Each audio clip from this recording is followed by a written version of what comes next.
Hello everyone, आज हम चर्चा करेंगे सीटेट सीडीपी को लेकर के कि सीडीपी में आप 30 में से 28 और 27 नंबर कैसे लाएं। पूरे 30 में से 30 शायद ही किसी के आते हों, लेकिन 27 28 नंबर आप आसानी से लाएंगे।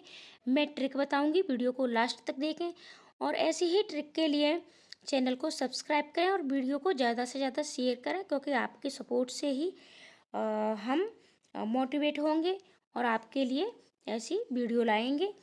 तो देखो, सीडीपी का एक महत्वपूर्ण रोल होता है सीटेट पास करने में। अगर हमारी सीडीपी पर पकड़ बन जाती है तो सीटेट हमारा अवश्य ही क्लियर हो जाता है। बाकी के सब्जेक्ट भी हमारे अच्छे से क्लियर हो जाते हैं, क्योंकि पेडागोजी पर पकड़ हमारी बनती है। और पेडागोजी के, ठीक है, आपके पेडागोजी के सीटेट में 75 नंबर पूछे जाते हैं। ठीक है, ये पेडागोजी पर पकड़ आपको कैसे बनानी है, तो सबसे पहले मैं बात करती हूँ। चाहे आप पेपर फर्स्ट की तैयारी कर रहे हैं, चाहे आप पेपर सेकंड की तैयारी कर रहे हैं, दोनों के लिए ही ये पेडागोजी बहुत महत्वपूर्ण है। तो पेडागोजी पर पकड़ बनाने के लिए आपको कीवर्ड्स अवश्य आने चाहिए। कुछ कीवर्ड्स होते हैं जो सीटेट में पूछे जाते हैं, जिनका हमें अर्थ नहीं पता होता है। कीवर्ड्स पर भी वीडियो मैं आपको जल्द दे दूंगी। ठीक है, साथ ही साथ है आपका कि आपको टैग वर्ड्स अवश्य आने चाहिए। और ये आपके टैग वर्ड्स होते हैं, जैसे कि निगेटिव टैग वर्ड्स और पॉजिटिव टैग वर्ड्स। ठीक है, ये क्या होते हैं, इस पर भी वीडियो आपको जल्द ही मिलेगी। अब बात कर लेते हैं सीडीपी की। मेरा एक सेकंड चैनल भी है, CTET trick and tips by Vandana Mudgal. तो आप वहाँ जाकर के देखिएगा, वहाँ सारी वीडियोस पहले से दी जा चुकी हैं। ठीक है, तो आप और लिंक मैं डिस्क्रिप्शन में डाल दूंगी अगर आप अभी देखना चाहते हैं, वरना इस चैनल पर ही आपको फुल प्रिपरेशन कराई जाएगी। अब बात कर लेते हैं सीडीपी में आपको क्या पढ़ना है। तो सबसे पहले देखो, मैं बात कर लेती हूँ कि आपको अपना सिलेबस अच्छे से पता होना चाहिए। ठीक है, शॉर्ट में लिख दिया है मैंने। आपको अपना सिलेबस अच्छे से पता होना चाहिए कि सीडीपी में पूछा क्या जाता है, और सीडीपी के महत्वपूर्ण जो भी आपके इम्पोर्टेंट टॉपिक होते हैं वो आपको पता होना चाहिए। जैसे कि आपको जीन पियाजे को अवश्य पढ़ लेना है। जीन पियाजे से कि ठीक है, प्रश्न पूछे जाते हैं, और जीन पियाजे और साथ ही साथ आए हैं आपके वाइगोस्की। और इनसे प्रश्न सीटेट में सिर्फ सीडीपी में ही नहीं, आपकी 2 लैंग्वेज पूछी जाती है वहाँ भी बनते हैं। साथ ही साथ मैथ में भी यहाँ से आपके प्रश्न पूछ लिए जाते हैं। तो इन दोनों पर पकड़ अच्छे से बनाइए। साथ ही साथ है कोहल वर्ग। ठीक है, कोहल वर्ग को, यानी इन तीनों मनोवैज्ञानिकों की आपको थ्योरी पढ़नी है। लेकिन सिर्फ थ्योरी पढ़ने से काम नहीं चलने वाला है। थ्योरी के साथ साथ आप, जैसे आपने जीन पियाजे की आज थ्योरी पढ़ी है, फिर उसके बाद जो आपके पीवाईक्यू होते हैं, यानी प्रीवियस ईयर्स के प्रश्न पत्र, तो इनमें आपको सिर्फ जीन पियाजे के प्रश्नों को देखिएगा कि किस तरीके से प्रश्न पूछे जाते हैं। क्योंकि थ्योरी पढ़ने के बाद आपके जो प्रश्न होते हैं वो पेडागोजी पर आधारित होते हैं, तो पेडागोजी के साथ ही पूछे जाएंगे।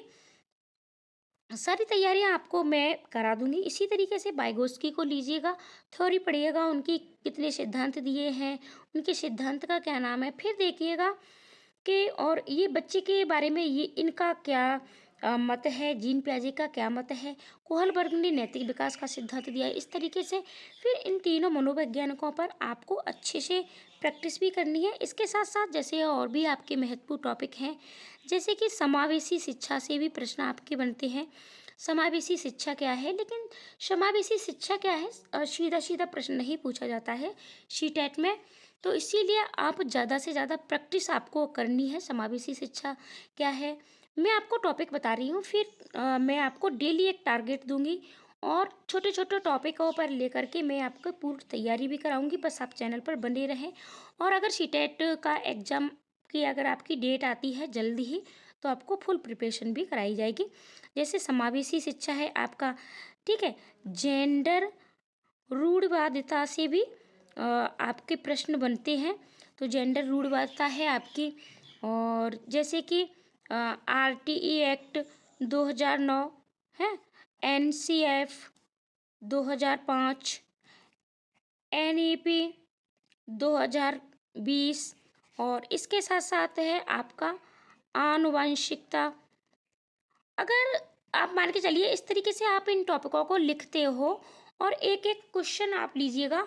आपके 30 प्रश्न यहाँ से आपके बनेंगे, ठीक है। और अगर आपने इन सभी टॉपिकों को पढ़ लिया है, ठीक है, आनुवंशिकता है आपका और वातावरण है, इनकी क्या भूमिका होती है बच्चे के उसमें, बच्चा कैसे सीखते हैं, और साथ ही साथ सबसे मेन चीज़ होती है आपके टैग वर्ड्स की और कीवर्ड्स की। अगर टैग वर्ड्स निकालना आपको आ जाता है और जीन पियाजे वाइगोत्स्की कोहलबर्ग की थ्योरी आप पढ़ लेते हो और ज़्यादा से ज़्यादा पीवाईक्यू की प्रैक्टिस कर लेते हो, यकीन मानिएगा 30 में से आपके 28 नंबर सीडीपी में कोई भी नहीं रोक सकता है।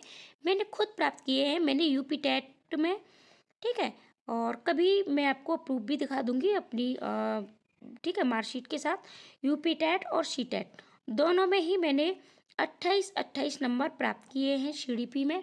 तो कैसे किए हैं, ठीक है, इस यही सारी चीज़ें मैं आपको बता रही हूँ। लेकिन मेन रोल होता है आपका पीवाईक्यू की प्रैक्टिस का। प्रैक्टिस लगाइएगा, थ्योरी पढ़िएगा, और ऐसी ही वीडियो के लिए चैनल को सब्सक्राइब करिएगा। और वीडियो अच्छी लगे तो प्लीज़ लाइक ज़रूर करें और अपने दोस्तों को शेयर भी ज़रूर करें।